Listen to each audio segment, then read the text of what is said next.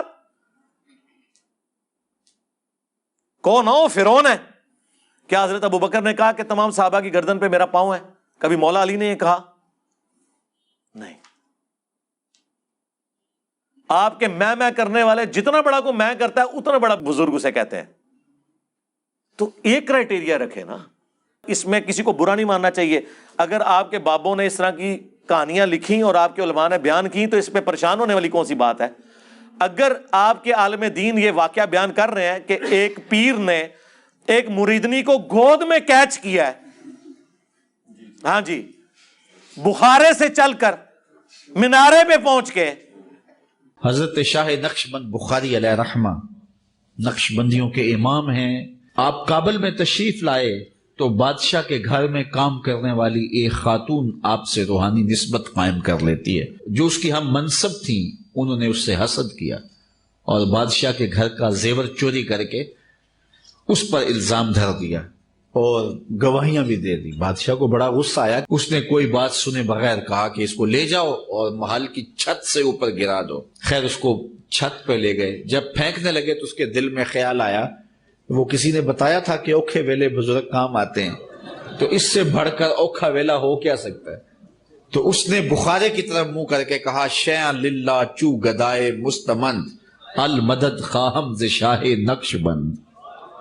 اور اتنے میں جلاد نے پیچھے سے دھکا دے دیا. جب وہ نیچے گئی تو حضرت شاہ نقشبند بخاری نے پکڑ کے آرام سے زمین پہ رکھ دیا. تو حیرت زدہ ہوگی, حضرت آپ کب آئے تھے؟ کہا تو از چبارہ آمدی من از بخارا آمدم. تو چبارے سے چل پڑی تھی, میں بخارے سے چل پڑا. آنکھیں اس نے بند کر لی, جلادوں نے اوپر سے پھینک دیا. آنکھیں بند کی ہوئی یوں لگا جیسے کسی نے گود میں لیا ہوا ہے. آنکھیں کھولی تو وہ زمین پر صحیح سلامت تھی اور حضرت صاحب سامنے تھے. تو یہ تو آپ خود اپنے بزرگوں کی بے عزتی کروا رہے ہیں. ہم اس کی انجینئرنگ نہ کریں کہ بخاری مسلم میں حدیث ہے نبی الاسلام نے کبھی کسی عورت کو ہاتھ نہیں لگایا. اس پہ آپ کہیں گے کہ جی جو ہے وہ بزرگوں کی توہین ہو رہی ہے.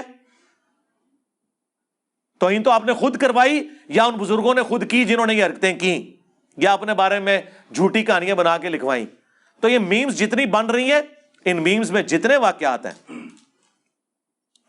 یار اتنے پڑھے لکھے علماء. اگلے دن وہ ڈاکٹر طاہر القادری صاحب کی وہ ویڈیو, اب تو خیر کافی ماشاءاللہ ان میں چینج آیا, لیکن وہ پرانی کچھ جوانی کے زمانے کی ان کی ویڈیو ہے.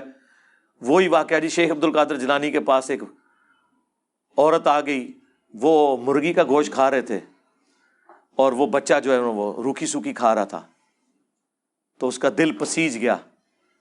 تھوڑی دیر بعد انہوں نے ہڈیاں جمع کر کے کم باذن اللہ کہا اور وہ مرغا دوبارہ سے زندہ کر لیا, اور اس کو انہوں نے جواب دیا کہ جب تیرا بیٹا اس مرتبے پہ پہنچے گا تو وہ بھی مرغی کھا لے. حضور غوث پاک کی بارگاہ میں گئی, ادھر دیکھا آپ مرغی کھا رہے تھے اور کھا کے ہڈیاں پھینک رہے تھے. ایک جگہ ہڈیاں جمع تھی.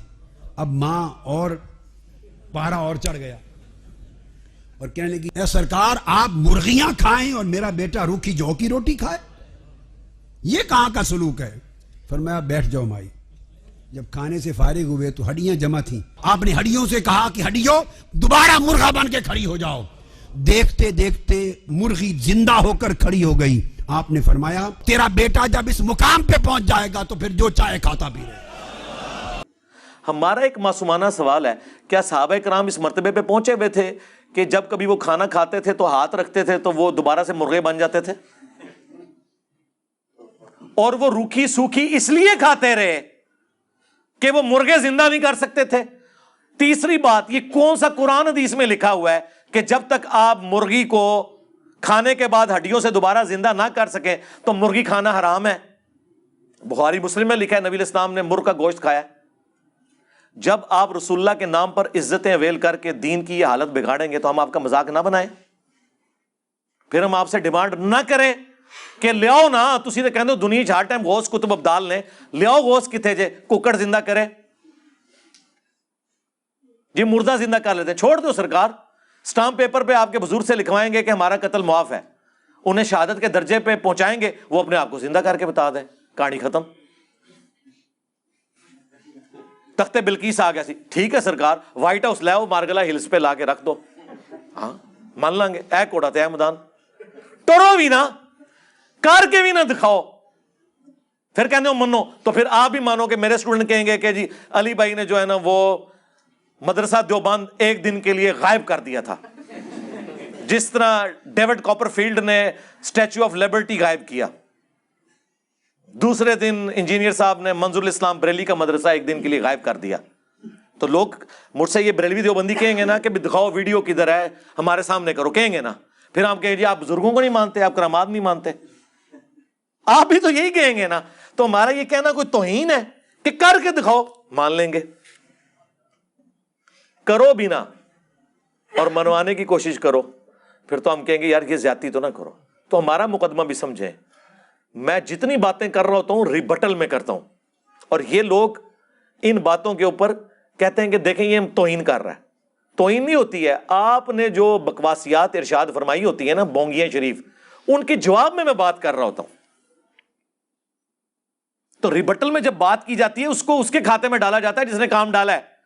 ڈاکٹر ذاکر نائک اگر یزید کو رضی اللہ عنہ نہ کہتا، قسطنطینیہ کی بشارت نہ فٹ کرتا، تو میں نے کبھی 2011 کو وہ جواب دینا تھا حسینیت اور یزیدیت کا تحقیقی جائزہ 10 دسمبر 2011 کو، مسئلہ 61 نہیں۔ آپ جوتیاں مارے ہمارے سروں کے اوپر، ہمیں جواب بھی نہ دینے دیں۔ اگر الیاس قادری صاحب یہ نعرہ نہ لگواتے بے خطا بے گناہ معاویہ معاویہ، تو ہم نے کبھی جواب دینا تھا کہ آپ عمار ابن یاسر کو تو یہ نہ کہیں کہ بے گناہ بے خطا، جس کو رسول اللہ بھی کہہ رہے ہیں کہ اسے باغی جماعت قتل کرے گی، صحیح بخاری 2812 اور 447، یہ انہیں اللہ اور جنت کی طرف بلائے گا، وہ جماعت جہنم کی طرف بلا رہی ہوگی، باغی جماعت، جس کو نبی علیہ السلام خود کہہ رہے ہوں کہ یہ بے گناہ شہید کر دیا جائے گا باغیوں کے ہاتھوں، جنت کی طرف بلاتے ہوئے، اسے تو آپ بے گناہ بے خطا نہ کہیں۔ اور جو مارنے والے ہیں مروانے والے ہیں ان کے ناموں کے آپ نعرے لگائیں تو ہم جواب نہیں دیں گے؟